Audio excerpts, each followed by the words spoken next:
Sini tuh yang tadi apa, isinya virus dilemahkan. Lemahkan atau bagian dari virus atau virus yang sudah dimatikan. Oh, jadi sebenarnya simple ya cara kerjanya. Jadi Iya.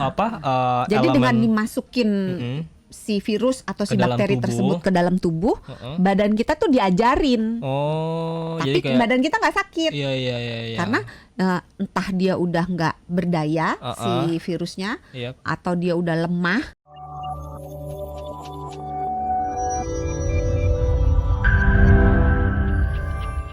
Penting hari ini kita akan ngebahas soal topik yang mungkin erat kaitannya kalau lagi sakit.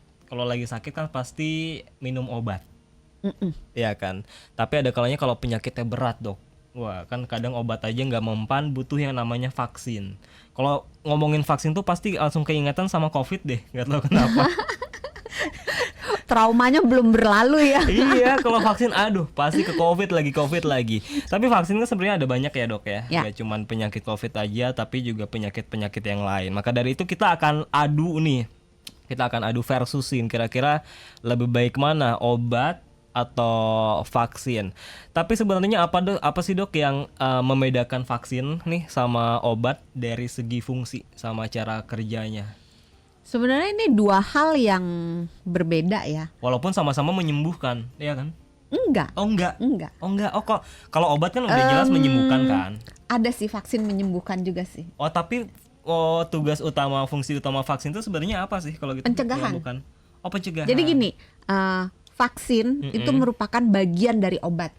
Jadi obat tuh kelompok besar banget. Oh jadi vaksin tuh bagian keluarganya obat. Jadi obat itu ada yang sifatnya mengobati penyakit, kausatif. Jadi misalnya dia sakitnya karena bakteri, dikasih antibiotik. Dia sakitnya karena virus, dikasih antivirus. Itu obat untuk mengobati sumber penyakitnya. Penyakit itu kausatif. Ada juga obat untuk simptomatik. Simptomatik itu artinya mengobati gejalanya yang ada. Misalnya kalau dia batuk dikasih obat batuk, dia pilek dikasih obat pilek, dia demam dikasih obat demam berdasarkan gejalanya. Ada juga obat yang preventif. Nah, preventif ini termasuklah si vaksin. Nah, ada lagi obat untuk diagnostik. Diagnostik ini obat-obat atau zat-zat kimia yang digunakan untuk menegakkan keadilan. Menegakkan keadilan. Habis menegakkan banget bahasanya. Untuk menentukan apa sih nih penyakitnya sebenarnya. Loh, gitu. Misalnya, jadi nggak tahu nih penyakitnya apa, dikasih kalau obat diagnostik. Kalau pemeriksaan lab misalnya kita mau melihat ususnya bentuknya kayak apa. Terus kita suntikan cairan pewarna dalam tanda kutip untuk melihat bentuknya usus misalnya, atau menyuntikkan cairan untuk melihat pembuluh darah misalnya. Nah, semua yang disuntikan itu termasuk obat untuk diagnostik.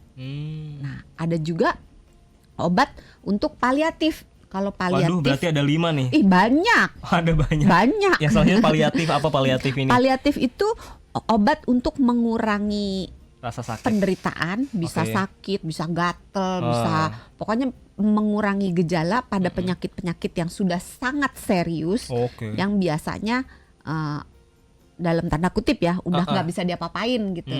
Jadi untuk menghantar pasien menuju ke titik akhir, diusahakan supaya pasien itu tidak terlalu menderita, dia bisa nyaman, bisa lebih baik kualitas hidupnya sampai di titik akhir. Ini sifatnya lebih ke memanusiakan manusia ya di titik akhir. Kurang lebih gitu. Terus ada juga obat yang untuk suportif. Suportif itu misalnya membantu supaya dia itu menjadi lebih mudah makan misalnya. Ada juga obat yang misalnya kenapa lagi tuh? Jangan salah fokus, Dok, fokus saja. Substitutif, pokoknya menggantikan. Jadi misalnya badan kita nggak bisa bikin insulin, terus dikasih insulin. Ada banyak berarti ya? Banyak. Dan si vaksin, ini adalah obat yang sifatnya preventif.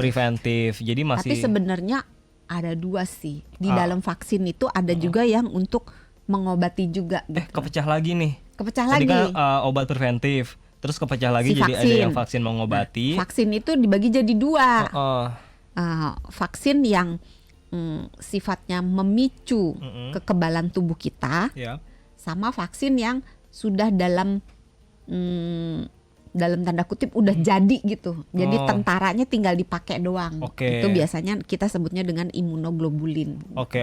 Jadi macam-macamnya panjang banget itu. Ini koreksi kalau saya salah ya, Dok, tapi mungkin sebagian orang menganggap vaksin ini sering dianggap sebagai langkah pencegahan yang lebih efektif dibandingkan mengandalkan obat, benar nggak?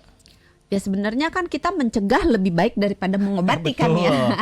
Jadi kalau bisa kita nggak sakit, kenapa harus sakit dulu baru minum obat kan? Berarti emang benar kalau ada orang yang menganggap kalau vaksin itu lebih penting daripada obat. Susah juga sih, karena ketika seseorang divaksin itu tidak pasti 100% dia nggak akan kena penyakit itu. Tapi bentar, semua penyakit bisa pakai vaksin nggak?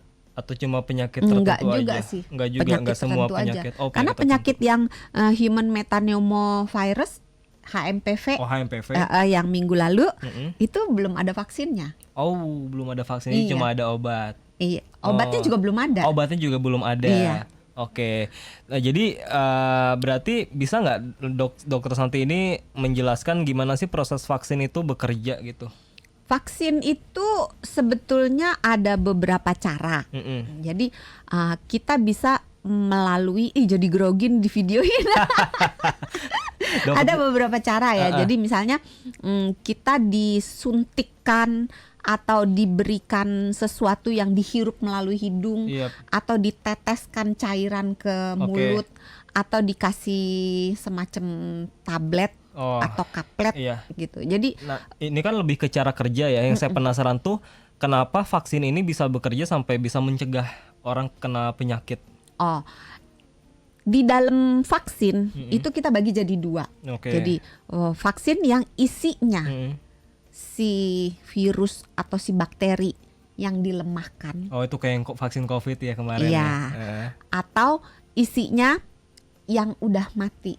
Isinya sudah tetap jadi si virus atau mati. Si bakteri yang sudah dimatikan. Berarti yang atau bagian-bagian dari si virusnya. Misalnya kalau ayam cuman cekernya doang gitu yang dimasukin gitu. Jadi badannya ntar ngenalin kalau misalnya lain kali nih kalau ketemu yang kakinya kayak gini, ya udah ayam tuh takutnya sama apa sih, musang ya.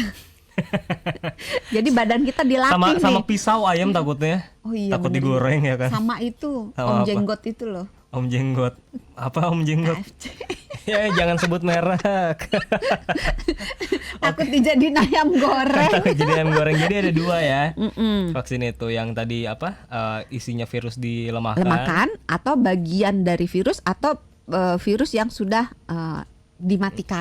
Jadi sebenarnya simpel ya cara kerjanya. Jadi jadi dengan dimasukin si virus atau si bakteri tersebut ke dalam tubuh, badan kita tuh diajarin. Tapi jadi badan kita nggak sakit. Iya. Karena entah dia udah nggak berdaya si virusnya, atau dia udah lemah.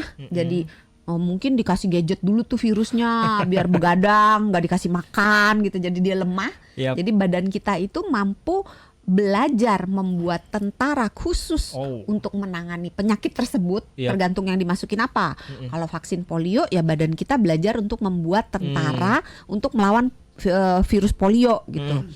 Kalau misalnya COVID ya kita belajar untuk melawan virus COVID. Nah, si tentara-tentaranya ini akan dengan segera menang melawan si vaksinnya, karena kan kondisinya memang sengaja dibuat si vaksin itu dalam keadaan udah setengah-setengah. Ya kita pasti menang lah ibarat kata gitu. Ada kemungkinan nggak Dok kalau orang dimasukin vaksin nih malah yang ada tambah parah, malah menambah virus?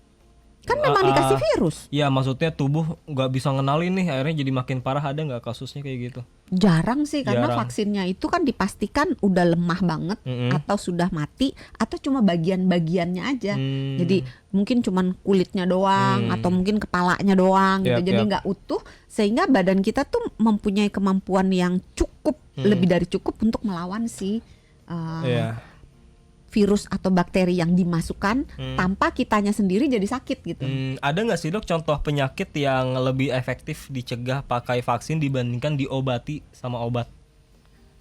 Banyak sih rata-rata hampir semua penyakit yang terutama penyakit-penyakit yang sebenarnya ringan, tapi kalau di kelompok rentan, jadi misalnya anak-anak kecil atau orang-orang lansia atau orang-orang yang punya gangguan imun gitu, mereka itu lebih baik nggak sakit vaksin daripada mereka sakit gitu. Karena nggak usah susah-susah deh.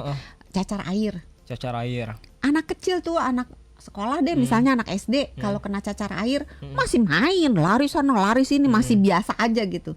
Tapi kalau udah manula, udah lansia, kena cacar air nggak bangun, itu badannya sakit ini semua. juga nggak sih dok, penyakit flu ya? Ya. Itu juga bisa flu, ya? Bisa. Kalau mungkin kalau dia kelompok rentan, kena flu bisa jadi pneumonia, jadi radang paru, bisa jadi bronkitis gitu. Yap. Nah kalau misalnya orang dewasa sehat kena flu ya paling cuman hidungnya berair, meriang-meriang, sakit kepala gitu, biasa aja gitu. Jadi tergantung kelompok mana.